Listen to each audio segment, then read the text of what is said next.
Hello everyone, my name is Sam Poplack and this is my lifestyle project. During this project I chose to study the usage of water and energy in my college suite at CSUMB. I chose to talk about these because in California there is a high population and drought, and in this situation it is important that we conserve water and reduce our use of energy. In America, the average household uses 80 to 100 gallons, and in a week, almost 700 gallons of water are used. I managed to use between 130 and 140 gallons of water per week during the lifestyle project.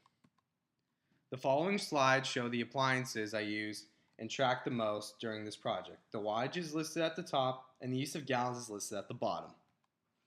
Water conservation methods. The methods I used to conserve water were to set a timer each time I showered, purchased healthy food, and other sorts of food that didn't require water to cook. I only used a sink to wash my hands or to fill up a pot for cooking. In the energy conservation methods, I tried to use a stove or oven once or twice a day for cooking. I cooked extra portions so that I would have leftovers. I purchased food that didn't need to be cooked in a stove or oven, and I washed and dried my clothes once or twice a week only.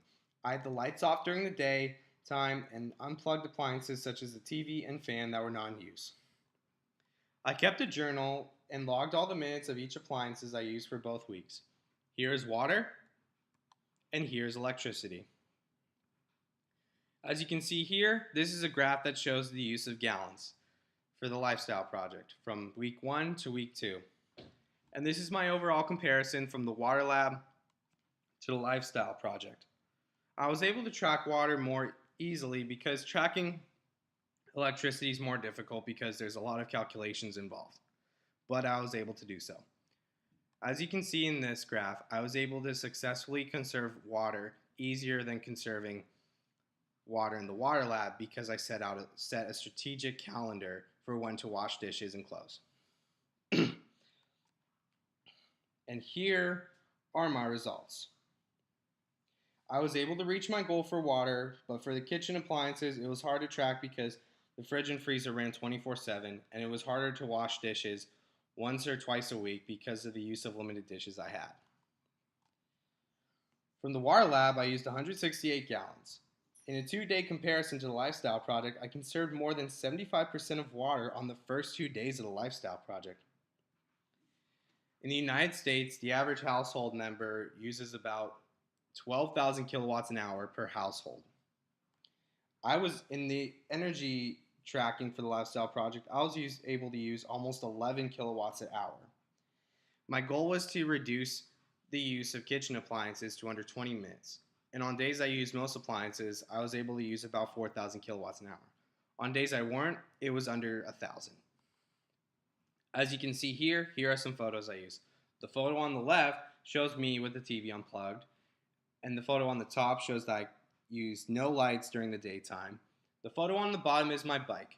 My bike was my only transportation. I have no car, and I do not have a need for buying a car for college because my bike, I am able to carry a little load, but I'm still able to get the job done and get exercise. I cooked eco-friendly foods such as sausages that didn't require much time to cook. On the right are leftovers I cooked from last night. Goals and results. After 2 weeks, here are the results I gathered from the data. I was more successful in conserving water than energy, but at the same time, I struggled with cutting back on washing dishes. I was successful to wash my clothes once a week. I was able to watch less TV. At times, I did forget to unplug the TV and fan, but in the end, I turned off all appliances that weren't in use before I left my household. In California, water and electric bills have gone up to encourage conservation, and fines have increased for wasting water. Retail stores sell more Energy Star appliances and continue to do so because these types of products use 30% less energy than the ones without Energy Star approved appliances. My advice to others would be to cut back more on your use of water, invest in energy efficient products, and create a schedule for when to wash clothes, dishes, cook, shower, etc. In conclusion, I was able to conserve water easier than electricity. I will continue to conserve water and electricity. My current method of transportation is biking or walking. I will plan to invest in an electric vehicle after graduating college. It was difficult to conserve energy and water with some appliances, But with the data I gathered, I'll be able to reflect and figure out how to conserve water and energy more efficiently as I continue through college and my lifestyle. Thank you very much.